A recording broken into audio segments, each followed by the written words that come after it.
¿Cómo les va? ¿Cómo están? Muy buenos días, buenas tardes, según cómo estén ahí frente a la pantalla. Estamos en una nueva emisión del Futuro Ya Llegó, el programa de actualidad política que hacemos con jóvenes de Merlo, de diferentes organizaciones políticas. Hoy vamos a tener un programa muy interesante. Hubo algunas situaciones en la semana que merecen el debate público. Uno tiene que ver con la cuestión de la provisión de vacunas, del sistema COVAX y del debate que se armó en torno a lo que tiene que ver con la adquisición de la vacuna de Pfizer y la respuesta del gobierno argentino en relación a algunas publicaciones que se dieron en ese sentido.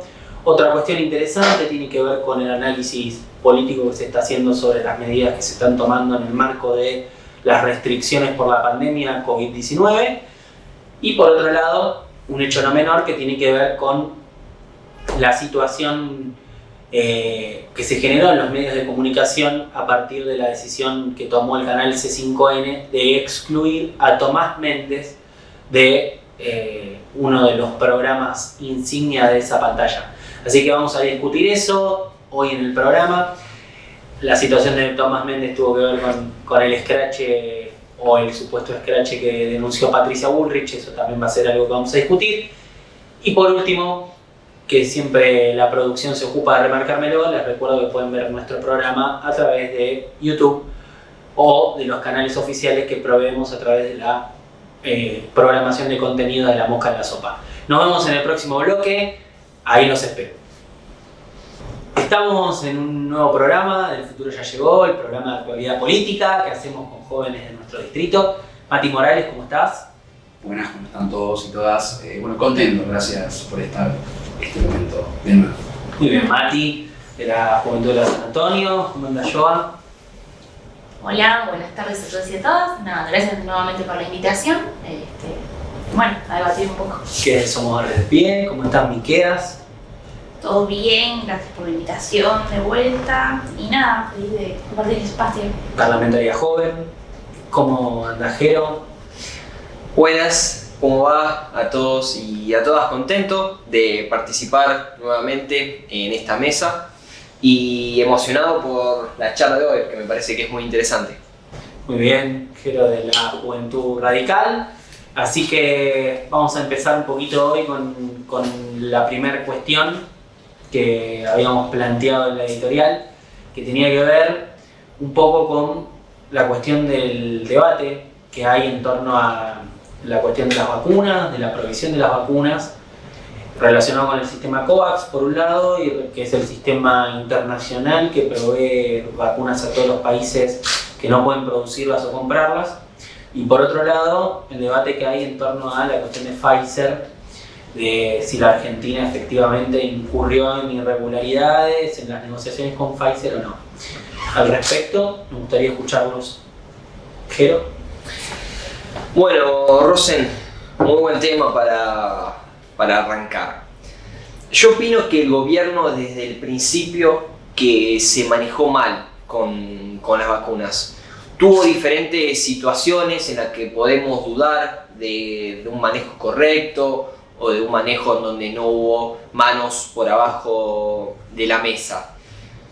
A mí me parece que el gobierno tendría que haber seguido con la vacunación gratuita para todos y todas, y también, como pasa en la mayoría de los países del mundo, proveer las vacunas en las farmacias o en los hospitales para el que tenga la posibilidad y el que lo quiera pagar y se quiera vacunar pueda vacunarse. Me parece que le estaría ahorrando plata y tiempo al Estado. Y con relación a Pfizer, fue muy contradictorio las declaraciones que hizo el ente COVAX. Me parece que ahí ocurrió un trama político en la que estuvo involucrado el gobierno nacional. Opino que tendría que haber llegado la vacuna de Pfizer, como se había dicho en un principio que iban a llegar. Estaría bueno saber por qué pasó en el medio que no llegaron, y que el gobierno pueda aclarar cuál fue la situación de por qué no llegaron las vacunas. También opino que la oposición, nosotros como oposición tendríamos que aportar una opinión constructiva para que lleguen las vacunas, para que el gobierno pueda seguir adelante con negociaciones. Muchos de la oposición a veces trataron de echar leña al fuego, como se dice, y me parece que eso no es lo correcto. Me parece que tendríamos que apoyar al gobierno porque esto es una cuestión de salud, no es una cuestión de política, y lo mejor es que haya vacunas para todos y todas. ¿Vos, Miquea? Yo creo que hay algo ahí que también apuntó la ministra de Salud Bisotti, una cuestión que tiene la oposición con el tema de la vacuna de Pfizer. No digo una obsesión, pero sí, vacunas están llegando de diferentes laboratorios. Por suerte tenemos la noticia de que se van a empezar a producir más y de manera masiva en Argentina, lo cual va a permitir un acceso un poco más democrático a esta vacuna para todos y todas. Pero bueno, está también ahí un poco el juego político que quizás, y eso comparto con el compañero, no debería realizarse en este momento, ya que es una cuestión de salud pública. Pero bueno, Sí, de igual manera están llegando vacunas, pero en muy poca cantidad. El porcentaje de vacunados con las 2 dosis es mínimo, no hay mucha población. Me parece, estuve leyendo a la mañana que hay solamente 2 millones de personas, un poquito más, vacunados con las 2 dosis. A relación de la población que hay en Argentina, me parece que es poco y que podría haber aumentado al transcurso del tiempo. Pero también hay que entender que en los demás países también están en iguales condiciones. O sea, obviamente me comparás con Estados Unidos y bueno, uno va, paga y tiene la vacuna. Acá en Argentina decidimos todo el tiempo apostar a que todo trabajador, todo habitante de nuestro territorio pueda tener la vacuna de manera gratuita, ¿no? O sea, creo que hacer esta diferencia de voy, que pague y el que puede se vacuna, no sé, desde nuestro espacio por lo menos. Yo creo que ahí está la cuestión. Me parece que el Estado garantice que las vacunas se repartan en igualdad de condiciones, habla de un Estado presente. Entonces, en este sentido, no podemos pensar que una vacuna tiene que ser accesible solamente para el que pueda pagarla. Por el contrario, digamos lo que vos mencionás, yo creo que dentro de los parámetros que nos tocó después de 4 años de crisis con el macrismo y ahora una crisis económica, una pandemia mundial, el gobierno tomó buenas medidas y trató de manejarse de la manera más correcta y ordenada de acuerdo a las posibilidades que había en el plan de vacunación.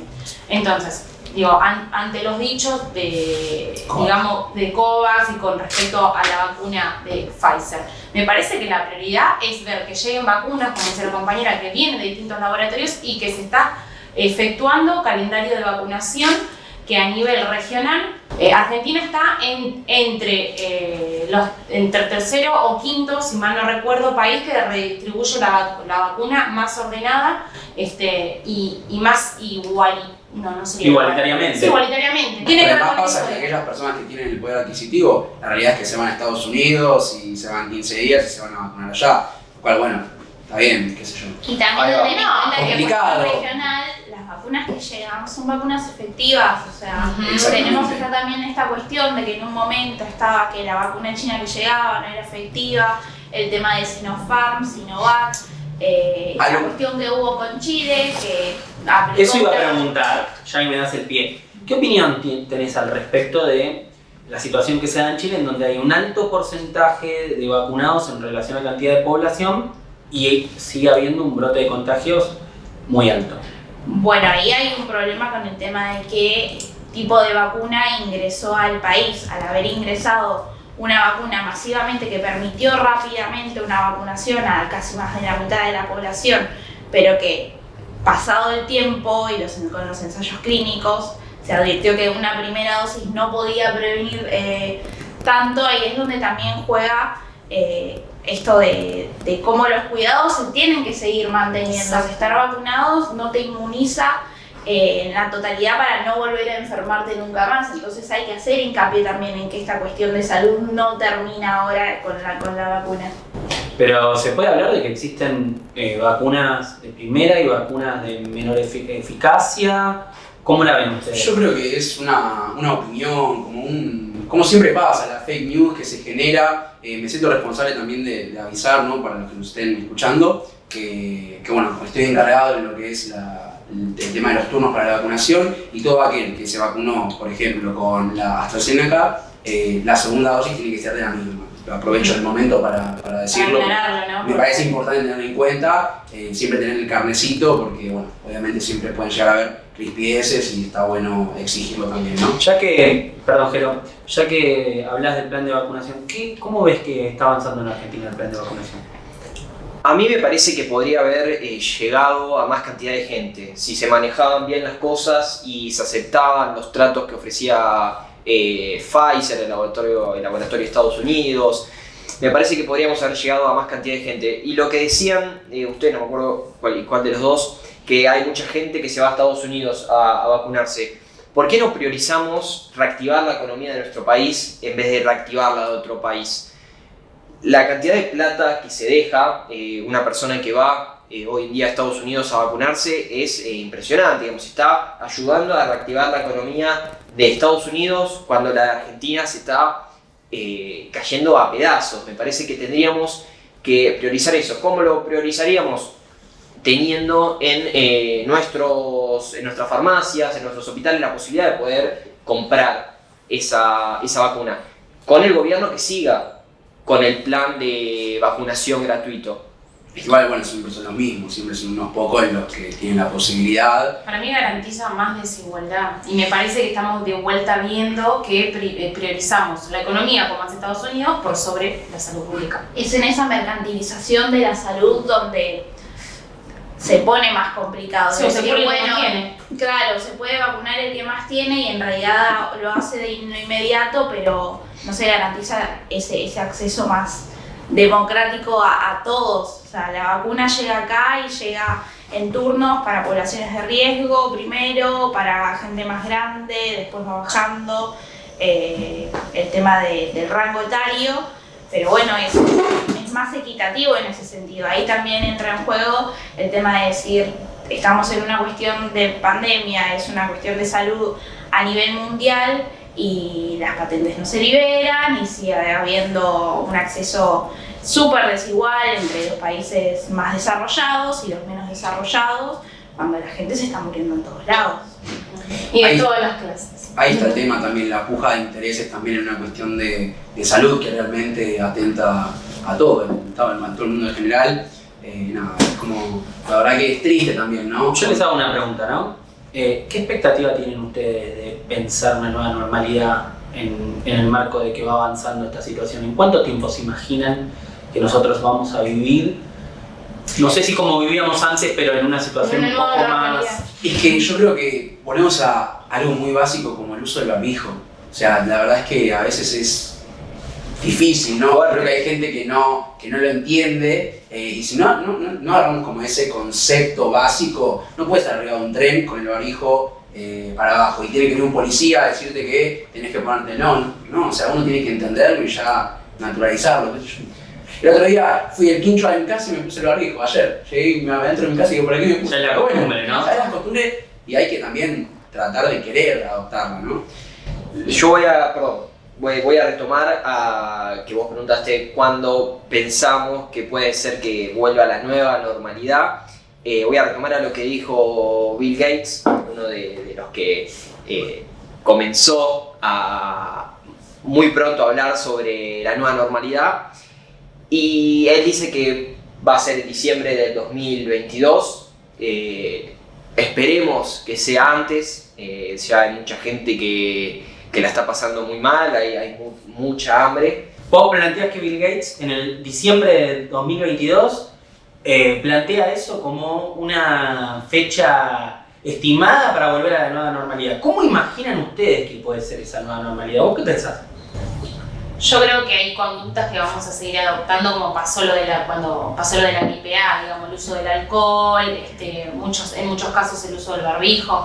Para Si mí, bien el barbijo no se tiene que ir. Claro, si bien las personas, o sea, y muchas personas, gran parte de la población, no adoptó o no naturalizó el uso del barbijo, muchas otras sí. Lo veo, digamos, gente Yo he visto gente en la vereda de su casa con el barbijo puesto, como decís vos. Salen a balear la vereda con el barbijo puesto. Sí, lo he visto, pero digo, está bueno entender, digamos que más allá del coronavirus, siempre está bueno cuidarse y tener ciertos hábitos a la hora de mantener la higiene, los lugares ventilados, digo, no solamente por el coronavirus, sabemos que muchas de las enfermedades tienen que ver con eso.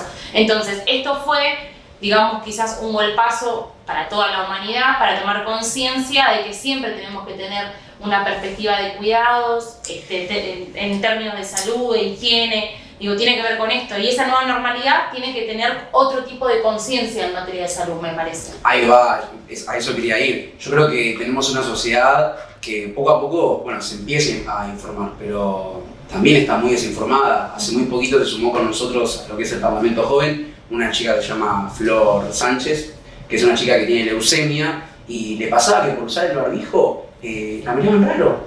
O sea, iba a comprar un kiosco y una abuelita le decía no, correte porque te puede contagiar. La inconsciencia por parte de... O sea, todos sabemos, creo que una persona que tiene leucemia, que tiene cáncer, lo que sea, usa el barbijo para cuidarse de la otra persona, no porque contagie. O sea, también no empezar a informarse. Es una nueva normalidad, tipo, no solo lo veo por el lado de la salud, sino como también se replanteó el tema de los consumos, el tema de nuestros hábitos a la vida diaria, desde el consumo de cómo seguir consumiendo animales de forma excesiva hace que nada, también que estas enfermedades que surgen a raíz de eso, del mal consumo de los animales, del mal tratamiento que se hace, va a seguir generando. O sea, apareció un caso de gripe aviar en China que hace años no se detectaba, entonces nada. O sea, corremos el riesgo de enfrentar nuevas pandemias. No, yo creo que tenemos que estar más precavidos. Sí, y va de la mano con otras discusiones, por ejemplo, como la que vos mencionaste, de no solamente de salud, sino de índole ambiental también. Digo, me parece que esto, digamos, fue un parate en el mundo para repensar cómo nosotros nos cuidamos en materia de salud, en materia de ambiente, y que va a abrir paso a otras discusiones. Y además mostró la desigualdad social en la que claramente vivimos. Bien, interesante. Seguimos charlando en el próximo bloque, que también tiene una continuidad con este tema. Recuerden que pueden ver nuestros contenidos a través de nuestro canal de YouTube de La Mosca de la Sopa. Nos vemos ahora sí en el próximo bloque. Estamos en el segundo bloque, El Futuro Ya Llegó. La idea por ahí de este bloque era charlar un poquito sobre cómo el gobierno nacional está encarando esta etapa de restricciones ya no tan rígidas como fueron las de la semana pasada, sino un poco más laxa, y qué perspectiva vemos en relación a lo que tiene que ver con el aumento de los contagios que siguen reproduciéndose, el avance del plan de vacunación y al mismo tiempo también la cuestión que tiene que ver con qué medidas sanitarias deberían tomarse en el futuro. Hay algún debate de capital con clases presenciales, el resto de las provincias del país ya no acompañaron a capital, por ejemplo Santa Fe, y eso genera algunos ruidos en materia política. Quería charlar con ustedes un poco sobre eso. Sí, haciendo un análisis acerca de cómo fue las últimas restricciones, la verdad que hubo una fuerte presencia por parte del personal policial, ¿no? Y la verdad que bastante organizado por lo que se veía, pedían los permisos, la gente también tenía sus permisos, necesario, creo que fue necesario. Y bueno, a partir de ahora también volvemos a lo que veníamos charlando, o sea, también están en nosotros los cuidados que vamos a empezar a hacer. El tema de las clases, obviamente que no podemos volver a clases si por ahora no tenemos a la totalidad de los argentinos y argentinas vacunados y vacunadas.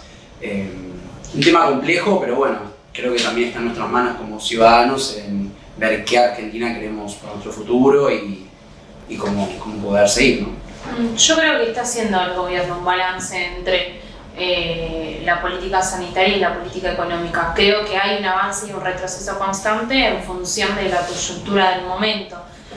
Para mí fue acertado este último decreto, fue acertado porque se había visto que cuando empezó el plan de vacunación, digamos, hubo un cierto relajo de la población y bueno, empezaron un poco a perder el ojo de la perspectiva del cuidado, ¿no? Y del autocuidado, como mencionó Mati hace un rato, Entonces supongo que a través, digamos, de una medida como esto, genera un poco de conciencia más en la población de que los cuidados se tienen que retomar. Estoy de acuerdo, digamos, cómo se viene generando, porque también hay que balancear que hay una parte de la población que necesita reactivar su economía y en función de eso me parece que está bueno, ¿no? Ir avanzando o ir midiendo quizás, priorizar una cosa sobre la otra, pero siempre con un marco de general, priorizar la salud pública.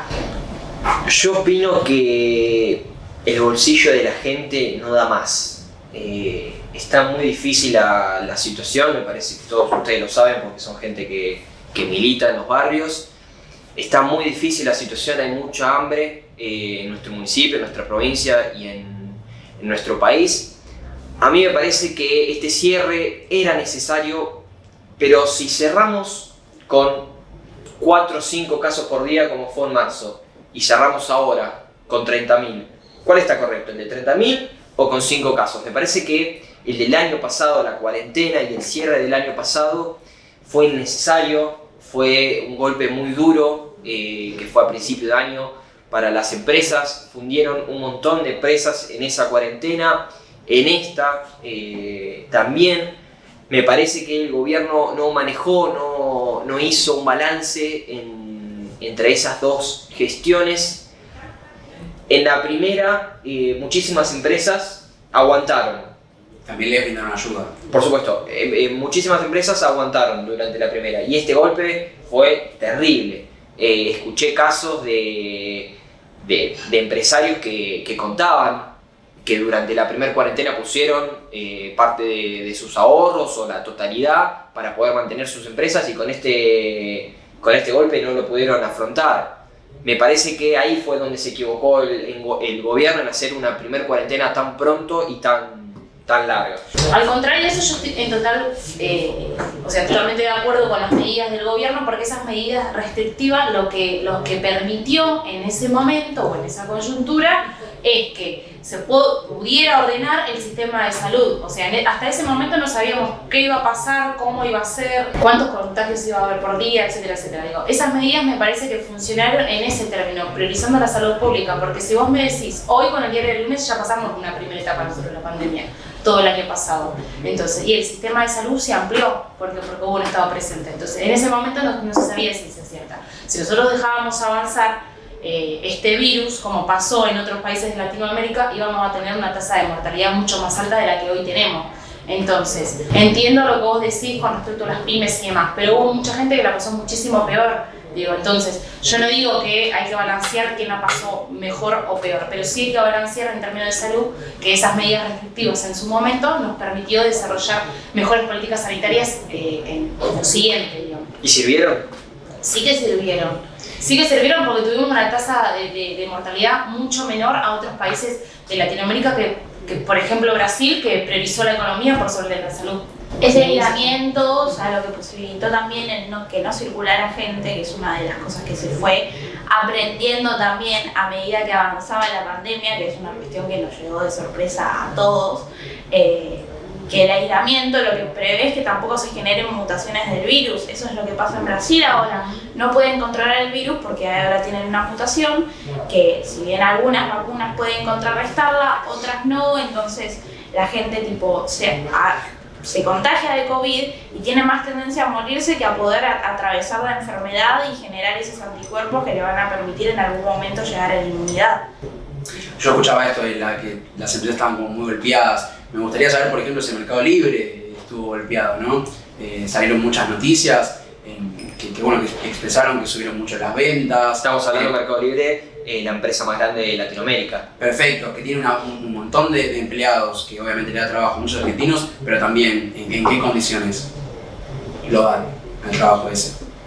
¿Escuchaste más o menos el nivel de los salarios que brindan? ¿Tenés alguna información, algo de eso? Sí, estuve, justo ayer que estaba leyendo en LinkedIn que ahora están por tomar 300 puestos nuevos de trabajo para el área de redes sociales. Donde y explotan básicamente a todos los trabajadores y trabajadoras. Perfecto. Se hizo hace... Te lo digo con conocimiento de causa. Sí. ¿Qué significa que lo sé? explotan. Y básicamente justo también esto del trabajo desde casa, ¿no? Obviamente que está bueno el poder... Pues así que la no regulación del home office hace Exactamente, totalmente. que ha sido un debate importante el año pasado la cuestión del home office. Yo tengo cómo una regular. pregunta, ¿es la culpa del Mercado Libre o es la culpa del Congreso argentino que no tiene una ley de teletrabajo? ¿Hace falta una ley para saber lo que está bien y lo que está mal? En realidad, Por supuesto y que esto hace me parece falta una importante que podamos pensar, hubo una discusión en torno a una ley de teletrabajo y eso está frenado en el Congreso por múltiples cuestiones. Por ahí sería interesante ver cuáles son las cosas que hacen a que eso se frene. Ahora yo voy, como país, ¿nos sirve que haya muchas leyes o pocas leyes? Pregunto, ¿no? Abro de debate. A mí, Para mí sí, Muy bien. las leyes Bueno. regulan el comportamiento de la gente y la forma social en la que nos manejamos como sociedad. ¿Y hace Yo falta que creo- todo el tiempo le estén diciendo qué es lo que está bien y qué es lo que está mal? Yo creo que sí, yo creo que la ley, o sea, desde un patrón se va a manejar desde las formas en las que va a querer su mayor ganancia. O sea, volvemos casi a un debate, creo que del 1900, 1800 con las fábricas, donde el Estado se pone presente a través de las medidas legislativas. Porque hay algo que está mal. bueno, pero yo tengo una pregunta. Entonces, Vos bueno, y eso decís, se regula. claro, yo tengo una pregunta. Vos decís que explotan a los trabajadores las empresas, como hace el ejemplo, Como por ejemplo Mercado Libre. como hace el Sí. ejemplo de Mercado Libre. ¿Por qué? Porque no hay una ley que regule el teletrabajo, pero después decís que no querés más leyes, que decís que tendría que haber menos. Por eso, porque te digo que ya el comportamiento en sí, no tendría que estar la ley porque el comportamiento no tendría que existir. O sea, no se tendría que abusar de una ¿Qué persona. comportamiento? En este caso que se abusan del home office. Y si no hay una ley que lo regule, no hay nada claro que te diga vos podés trabajar 8 horas Vas en a tu ir a casa. todo el tiempo. Muy bien, la antropología social de las personas, por lo que presupone la ley, es una antropología negativa. Por lo tanto, nunca se puede suponer cuál va a ser la actitud en torno a las problemáticas sociales y la ley regula un poco eso. Por eso existen las leyes laborales, si no estaríamos, como decís vos, en el siglo XIX con familias trabajando al interior de las fábricas o ahora frente a una computadora. Próximo bloque, discutimos lo de Tomás Méndez. Tercer bloque de nuestro programa, El futuro ya llegó. Vamos a charlar un poquito sobre la situación de Tomás Méndez, un periodista de C5N que por decisión de los directivos del canal y de los dueños del multimedio fue separado del programa que hacía semanalmente y también los fines de semana, si mal no recuerdo. El hecho por el cual la dirección del canal tomó esa decisión tuvo que ver con una cuestión que para algunos lo interpretaron como un hecho periodístico o televisivo o mediático y otros lo interpretaron como un escrache en relación a la figura de Patricia Bullrich. Vamos a intercambiar un poco a ver qué piensa cada uno. Jero, ¿cómo lo viste? A mí me pareció innecesario. Digamos, la situación del país, sanitaria, económica, no daba para ser, como dice Tomás, como dijo el canal, una parodia sobre el programa de Jorge Lanata. Me parece que no era necesario por el contexto que estamos viviendo. También me pareció abusivo la medida que tomó el canal de echarlo, de desplazarlo de su cargo. Me parece que el canal tendría que haber sacado un comunicado, como lo hizo, diciendo que pedían disculpas públicamente a Patricia Bullrich. Los scratches en sí, sean del oficialismo hacia la oposición y de la oposición hacia el oficialismo, están mal, no tendrían que existir. Lo de Tomás fue un caso que justo salió públicamente, pobre, salió mal parado. La verdad que me parece que él quiso hacer una impronta televisiva, le salió mal, el canal no lo acompañó, me parece que no era la manera de tratar a un empleado. Me parece que el canal y la empresa y el grupo Indalo tendría que haber dado su apoyo hacia su empleado. Dos cosas que me interesan como disparadores, ¿no? En primer lugar, las figuras políticas, las figuras que hacen de la vida pública su elemento de sustento económico y también personal, ¿no? Es un estilo de vida hacer política. Tienen cierta exposición, ¿no? Ante determinadas situaciones sociales. ¿Por qué se indigna tanto la política cuando aquel que se expone está sujeto a estas situaciones? Que no me parecen, esperen, que no me parecen por demás violentas, ¿no?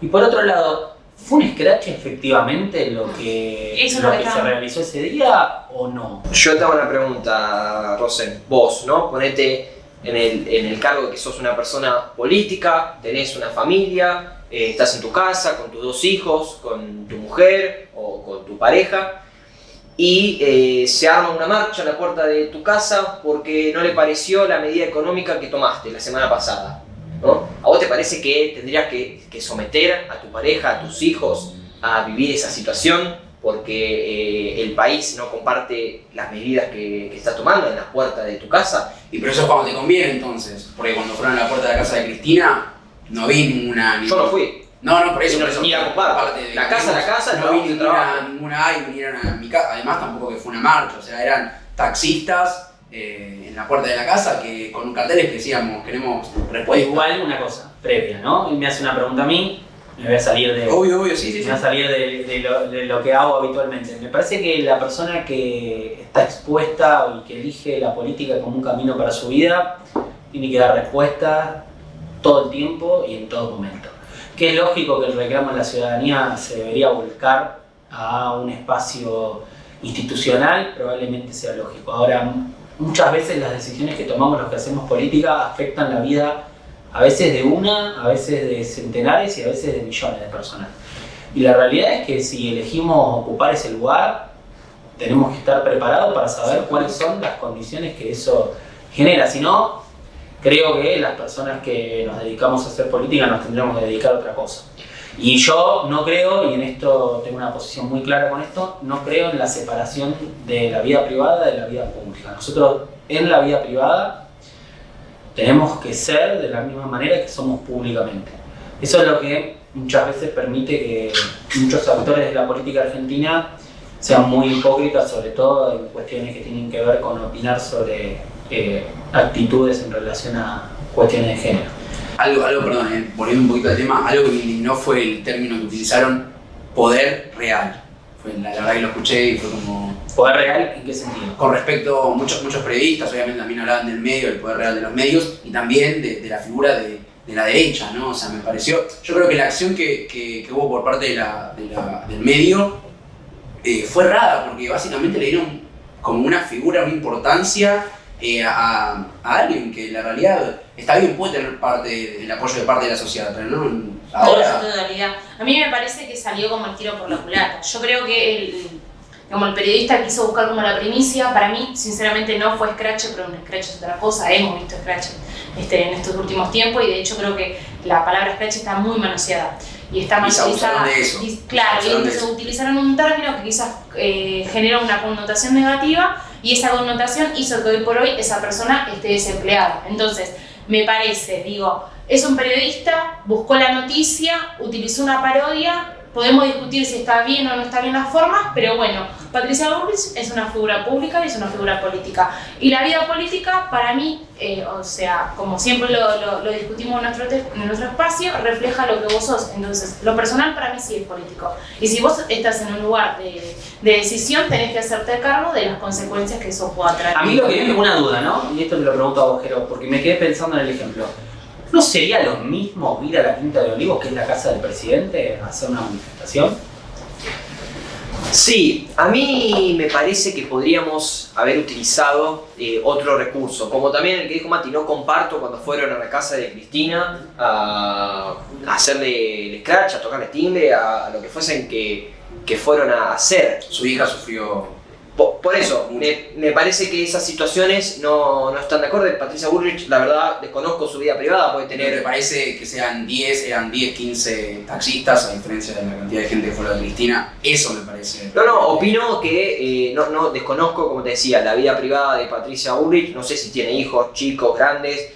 Me parece que es una situación que hay que tomar hay que entrar en contexto y ver qué es lo que puede llegar a suceder. Me parece que tranquilamente le podrían haber hecho esa manifestación o esa parodia en la puerta de su oficina, en la puerta del Pro Capital, que calculo que debe ser su oficina, me parece que podrían haber utilizado otro recurso, y vuelvo a repetir, me parece que el contexto del país no da para hacer esas parodias. Sí, discutir un poquito, ¿no? Una cosa, la metodología del scratch, ¿no? Fue muy utilizada en la década de los 90 cuando los genocidas de la dictadura estaban en la casa, no había habido memoria, verdad y justicia en relación a ese tema, y las organizaciones de derechos humanos utilizaban ese recurso como un mecanismo para señalar la responsabilidad de esos actores en causas de lesa humanidad.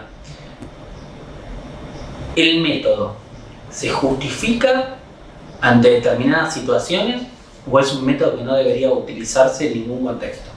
Yo creo que es el método que tiene el pueblo muchas veces para hacerse escuchar.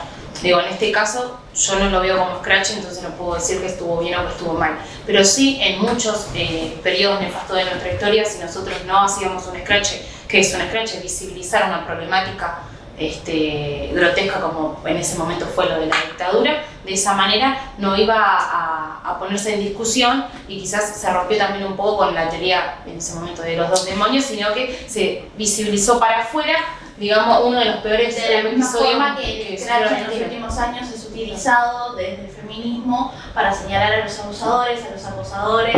Es un método para también dar cuenta sí, de que haya condenas hay sociales. Yo un creo que- hartazgo y hay, por lo menos no hay una condena judicial, hay una condena social. Es que creo que... Desconozco igual también cómo fue el tema de Patricia Bullrich, porque consumidora de tele no soy. Entonces, ahí como que me cuesta, pero a mí el scratch como método social para dar cuenta de una situación en la que alguien está mal, en la que alguien está haciendo algo mal, creo que es en cierto punto. Te hago una pregunta que hay muchas contradicciones en relación a eso, inclusive dentro del feminismo, ¿no? Por lo que más o menos conozco. En situaciones en las que no hay causal probatoria en materia judicial, ¿se justifica el scratch? ¿No se justifica? ¿Cómo lo ven ustedes? Yo creo que se justifica desde la condena social, desde decir, bueno, o sea, la justicia no me cree porque cree que no hay pruebas suficientes. Pero yo tengo mi relato, o sea, yo no voy a malversar mi relato en decir alguien me hizo, que puede ser utilizado de esas dos formas, sí, pero son los menos los casos. Yo cuando hago una condena social de ese estilo es porque no encuentro amparo en la justicia, necesito encontrar amparo por lo menos en mis pares, en decirle que esto no le vuelva a pasar a otra persona, que se sepa que esta persona está haciendo las cosas mal. A mí me parece que la condena judicial es tan importante como la condena social.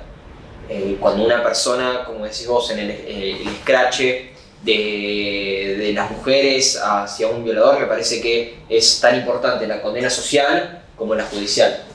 Creo que igual también, corriéndonos un poquito del scratch, ¿no? También lo que tenemos que destacar es la acción que tomó la empresa, que la verdad me pareció muy paupérrima, por así decirlo, porque es lamentable. O sea, es un periodista, soy periodista y sé lo que es intentar buscar notas, intentar buscar un buen producto. Te dabas cuenta a simple vista, o sea, estaban todos los carteles, eran todos iguales, o sea, te dabas cuenta que era una parodia, ¿no? De igual forma que Méndez lo mencionó, dijo, yo sabía que a lo que apuntaba en algún momento me podían llegar a bajar, pero bueno, no se imaginaba que por esta cosa tan pequeña, ¿no? Quiero cerrar algo, ¿no? Que me parece importante. ¿Qué es más peligroso en los medios de comunicación? Este tipo de mecanismos de buscar generar escenarios, buscar generar notas para que impacten y vender un buen producto, o para vender un buen producto generar fake news que consume la gente y que después repite o toma como verdades. No, yo creo que el tema ahí es como la coyuntura, ¿no? Como la sociedad, como esto de la fake news. O sea, lamentablemente es algo que es inevitable, se empieza a compartir y bueno, o sea, llega a una masividad que lamentablemente afecta, o sea, genera la opinión pública. Comparto que igual también a la hora de buscar la noticia también uno tiene que ser un poco humanitario, ¿no? O sea, tiene que ser bastante humano. Y bueno, a ver, volvemos al hecho. Si nos plantamos desde la postura de ver si está bien o mal, bueno, sí lo podemos debatir. Ahora yo creo que lo importante es que C5N le dio la espalda a un trabajador que creo que a cualquiera le pone también claro. Yo creo que no es una, texto, sí, ¿no? No es una cuestión moral o ética, me parece que es una cuestión política. Y volviendo a esto que mencionamos hace un rato, si es una cuestión política y sos figura pública, cuando se buscan respuestas, más allá de los mecanismos, hay que dar respuesta. Exactamente. ¿Vos qué pensás, Miki, sobre el tema? ¿Qué es más peligroso? ¿Un periodista que genera este tipo de prácticas o transmitir fake news a través de los medios? No, creo que las fake news, tipo, sobre todo con los tiempos que corren, con la gente, pasa mucho con la gente grande, que creo que es la que más consume televisión, y ahora, bueno, con los nuevos medios digitalizados, a veces veo a mis abuelos compartiendo cosas en Facebook que digo, o sea, por favor, o sea, no tiene sentido lo que estás compartiendo, no tiene sentido que consumas esto, pero bueno, es también, yo hago un consumo más consciente desde la forma en la que elijo los medios de comunicación a través de los cuales informarme, elijo buscar múltiples fuentes, y hay gente que consume lo rápido, y en ese juego de consumir lo rápido está también esta tendencia de decir, sacamos rápido una noticia que no sabemos si está bien, si está mal, si es verdad, y no entendemos que hay gente detrás que consume eso, que compra eso y termina siendo muy mal. Yo creo que sí, hay una intencionalidad, o sea, no es que no saben lo que generan, de hecho es lo que buscan. Por ejemplo, hoy por hoy una fake news que es de público conocimiento y que también genera mucho contenido mediático es un meme sobre una problemática, que no es un meme sobre una problemática, sino un meme sobre, digamos, saberes del sentido común. Entonces busca a través, digamos, de un mecanismo o de una forma disfrazada de humor, instalar quizás un discurso en el sentido común de la gente. Eso lo consume rápido la gente, nadie se pregunta quién hace los memes. Todos los consumen, pero nadie se pregunta. Ahí está, no van a la fuente porque no es lo que interesa, le interesa la noticia del momento. Entonces para mí son más peligrosas las fake news. Sí, es muy peligrosa la masividad que puede tomar en los medios digitales una fake news. Bien, completamente. Interesante. En mi opinión, un periodista que transmite fake news no es un periodista. Nos vemos la semana que viene en este programa que denominamos El Futuro Ya Llegó. Gracias, chicos, chicas. Nos estamos viendo. Recuerden que nos pueden seguir por YouTube, a través de todos los contenidos que generamos en La Mosca en la Sopa, también por Instagram, y dejarnos sus comentarios. Nos vemos.